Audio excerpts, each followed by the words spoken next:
Today is the dedication of the Church of Saints Peter and Paul. We reflect on our identity as living stones in the spiritual temple of Christ.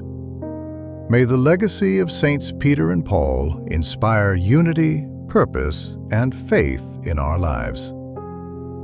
Today, the Church invites us to reflect on steadfast faith, moral courage, and the saving power of Christ's mercy. May today's word of the day encourage us to trust God, even under pressure. A reading from the first book of Maccabees, chapter 6, verses 18 through 31. Eleazar, one of the foremost scribes, a man of advanced age and noble appearance, was being forced to open his mouth to eat pork. But preferring a glorious death to a life of defilement, he spat out the meat and went forward of his own accord to the instrument of torture, as people ought to do who have the courage to reject the food which it is unlawful to taste, even for love of life. Those in charge of that unlawful ritual meal took the man aside privately, because of their long acquaintance with him, and urged him to bring meat of his own providing, such as he could legitimately eat, and to pretend to be eating some of the meat of the sacrifice prescribed by the king. In this way he would escape the death penalty and be treated kindly because of their old friendship with him. But Eleazar made up his mind in a noble manner, worthy of his years, the dignity of his advanced age, the merited distinction of his gray hair, and of the admirable life he had lived from childhood. And so he declared that above all he would be loyal to the holy laws given by God. He told them to send him at once to the abode of the dead, explaining, "At our age it would be unbecoming to make such a pretense. Many young people would think the 90-year-old Eleazar had gone over to an alien religion. Should I thus pretend for the sake of a brief moment of life, they would be led astray by me, while I would bring shame and dishonor on my old age. Even if, for the time being, I avoid the punishment of men, I shall never, whether alive or dead, escape the hands of the Almighty. Therefore, by manfully giving up my life now, I will prove myself worthy of my old age, and I will leave to the young a noble example of how to die willingly and generously for the revered and holy laws."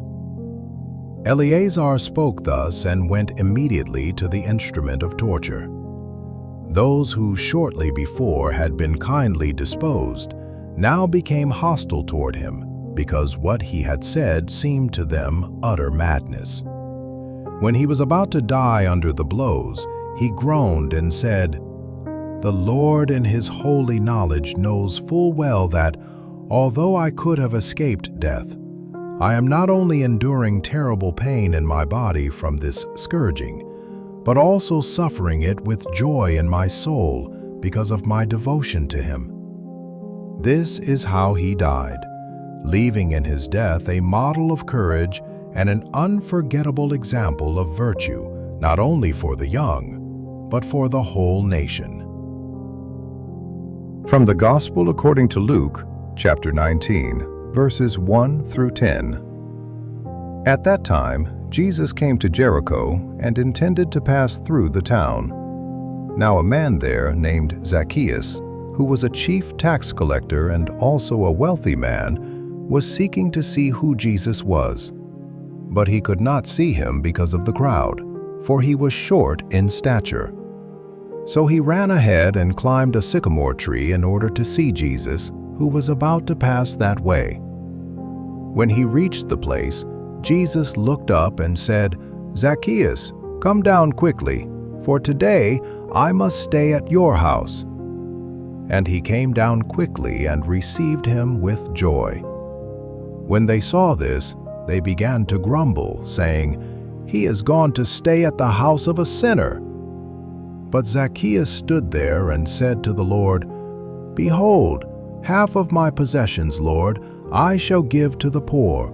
and if I have extorted anything from anyone, I shall repay it 4 times over." And Jesus said to him, "Today salvation has come to this house, because this man too is a descendant of Abraham. For the Son of Man has come to seek and to save what was lost." Pope Francis, Angelus, 30 October 2022. Zacchaeus wants to see Jesus. Something drives him to see him. "He ran on ahead," says the Gospel, "and climbed up into a sycamore tree to see him, for he was to pass that way." Verse 4. He climbed a sycamore. Zacchaeus, the man who dominated all, makes a fool of himself, takes the path of the ridiculous to see Jesus. Let us think a little of what would happen if, for instance, a minister of the economy climbed a tree to look at something. He would risk mockery, and Zacchaeus risked mockery to see Jesus. He made himself look ridiculous. Zacchaeus, in his lowliness, feels the need to seek another gaze, that of Christ.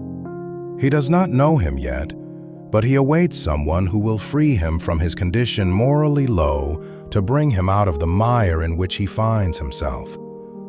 This is fundamental. Zacchaeus teaches us that in life, all is never lost. Please, all is never lost, never. We can always make room for the desire to begin again, to start over, to convert. Amen.